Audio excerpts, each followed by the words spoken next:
Hey guys, this is PODFIC, and today we're going to be reading Unintentional by Lost in Reverie. The summary is, if asked about it later, Bruce would blame it on sleep deprivation.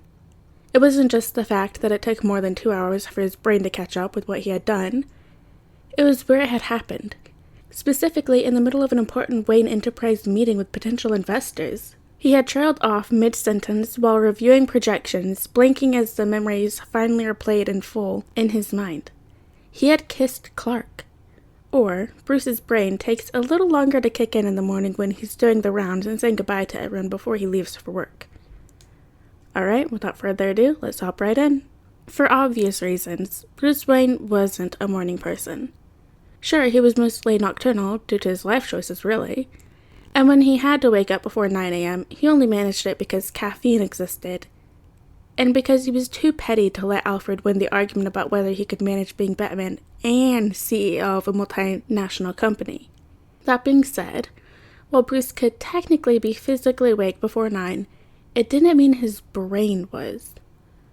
"Morning, everyone," Bruce greeted, or rather mumbled, as he shuffled into the sunroom where breakfast was typically served. He had 3 out of his 5 official kids present, but didn't have the mental bandwidth to wonder where the other 2 were.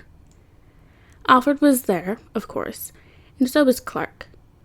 Clark. Seeing him there first thing in the morning, laughing warmly as he chatted with Cass. A huge plate of Alfred's pancakes in front of him, it just felt right.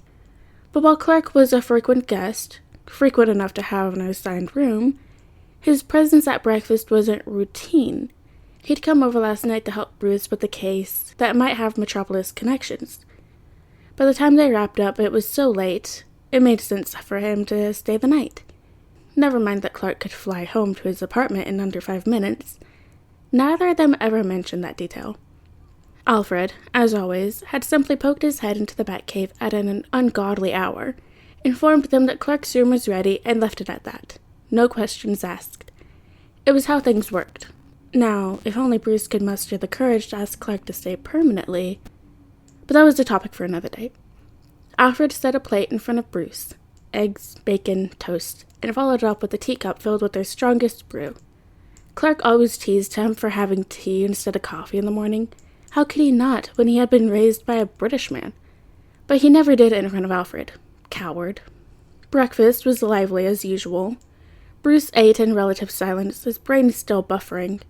Clark and Cass continued their animated conversation. Dick was giving Damien a pep talk about fencing tryouts. "You're gonna crush the competition, Damie. Just, try not to literally crush anyone." Bruce vaguely wondered whether Dick had actually moved out, now that he thought about it. He could have sworn he was living and working in Bloodhaven. But at that ungodly hour, 8:26 a.m., he wasn't about to trust his brain to get the details right, and, frankly, he didn't really care. He liked having all his kids at home. "Master Bruce, your company car is waiting outside to take you to the office," Alfred announced. Bruce sighed, bracing himself for the mental switch to Bruce Wayne, CEO, and rose to his feet. But first, he had one last morning ritual. "Have a good day," he said, leaning down to kiss Dick on the temple and ruffling his hair affectionately. "Bye, Bruce," Dick replied, beaming. Despite being in his 20s, and well past the age for such displays, he never seemed to mind this particular ritual. Next was Damien. Dick kissed the kid's cheek. Damien frowned as always, but leaned in just the same. "Let me know how the tryouts go," Bruce said. "And please, please, try not to insult any of your teachers today." "I'll try, Father." Bruce could work with that. "Have a good day, darling," he said to Cass, kissing her cheek. She smiled and signed goodbye. Finally, Bruce turned to Clark, kissed him on the lips, gently caressed his cheek, and said, "Have a good day at work, Clark." The room went silent, but Bruce didn't think much of it. He vaguely registered Cass' shift in her seat and the clink of a fork against a plate, but his brain was already shifting gears, mentally sorting through his schedule for the day. Alfred handed him his briefcase and a to-go cup of coffee, studying him for a moment with what might have been a raised eyebrow. Or maybe Bruce was imagining it. He frowned slightly, unsure why the atmosphere felt different, but chalked it up to lingering morning fog. With a final nod to Alfred, he turned on his heels and strode out the door. If asked about it later, Bruce would blame it on sleep deprivation. It wasn't just the fact that it took more than 2 hours for his brain to catch up with what he had done. It was where it happened, specifically, in the middle of an important Wayne Enterprise meeting with potential investors. He had trailed off mid-sentence while reviewing projections, blinking as the memories finally replayed in full in his mind. He had kissed Clark! 4 long seconds passed before he recovered, plastering on his best CEO smile and continuing as if nothing happened.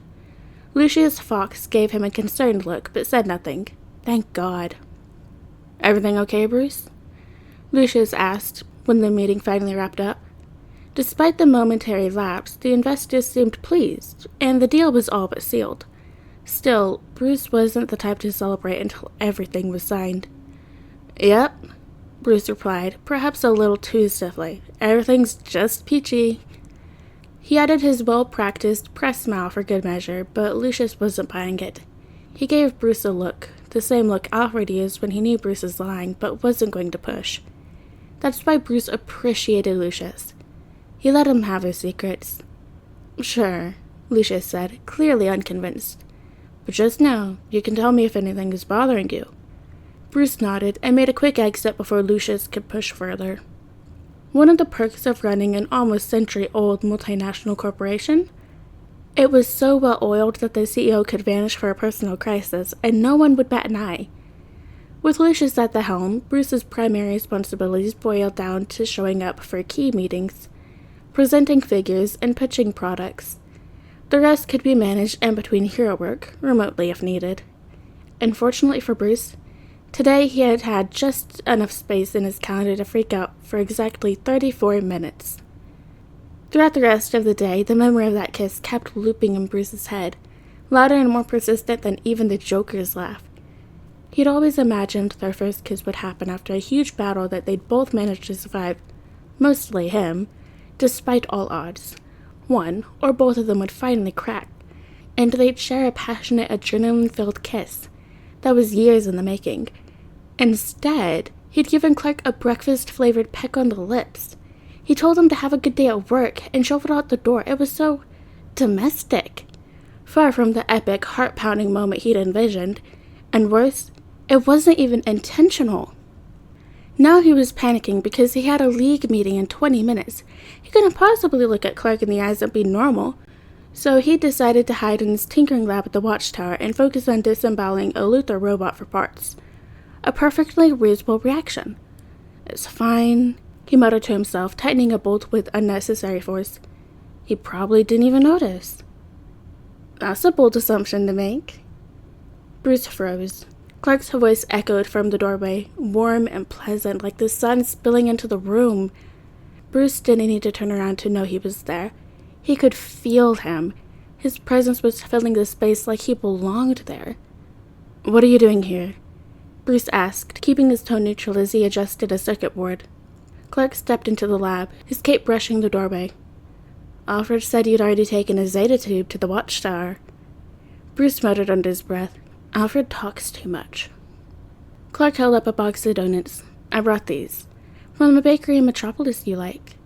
His tone was casual, but Bruce didn't miss the way his gaze lingered, searching. "Thanks. Leave them on the table," Bruce said, still not turning around. Clark set the box down but didn't leave. Instead, he stepped closer. "You're avoiding me." "No, I'm not." "You're avoiding me badly," Clark said, amused. "Bruce, is this about this morning?" Bruce sighed, gripping the screwdriver like it was the only thing tethering him to reality. "I don't know what you're talking about." Clark laughed softly, the sound somehow both maddening and comforting. "You kissed me." Bruce flinched. "It wasn't intentional." "I figured," Clark said, his voice gentle. He stepped closer, and Bruce could feel the warmth radiating from him. "But it was nice." Bruce turned to him, blinking. "Nice?" "Yeah," Clark said, his smile disarming and genuine. "Nice. Maybe we should do it again, when you're not in such a rush." Bruce stared, his brain grinding to a halt. For the second time that day, words failed him. Clark chuckled, patted his shoulder. "Think about it." And then he was gone, walking out with that easy confidence, leaving Bruce standing there, donuts forgotten, staring at the spot where Clark had been. This time, however, his brain was fully awake and quick to catch up. "Clark!" Bruce called, striding after him into the hallway. Clark turned, a look of mild surprise on his face, as if he hadn't just said he wanted Bruce to kiss him again. "Yeah?" Bruce caught up in a few long strides, and before he could talk himself out of it, he reached up, gripped the nape of Clark's neck, pulling him down. He'd never admit it, but the 1-inch height difference had always annoyed him. The kiss wasn't rushed or chased like the one that morning. This one was intentional, deliberate, and slow. Bruce poured everything he couldn't say into it, the intensity of his feelings he hadn't dared to put into words. He felt Clark startled and take a breath, but it quickly melted into something softer. Clark's hand came up to rest gently against Bruce's jaw, his thumb brushing over the edge of his cheekbone in a way that was maddeningly tender. Clark's lips were warm, soft but firm, and Bruce couldn't help the small hum of approval that escaped him. He tilted his head slightly, deepening the kiss, and Clark responded in kind, one hand steady on Bruce's waist, as if anchoring him in place. When they finally broke apart, Bruce let out a breath he hadn't realized he'd been holding. Clark's face was flushed, his eyes bright with a mix of surprise and satisfaction. "Well," Clark said, his voice a little rough around the edges, "that was more than nice." Bruce smirked faintly, his fingers still curled lightly against Clark's neck. "Told you I wasn't avoiding you." Clark's laugh was full of warmth, and before Bruce could think better of it, he leaned into the kiss again. In the end, they were 7 minutes late to the league meeting, but Bruce had never cared about punctuality in his life. Just don't tell Alfred he'd said that. Alright guys, and that is the end of Unintentional by Lost in Reverie. I hope you guys liked it, and I'll see you next video.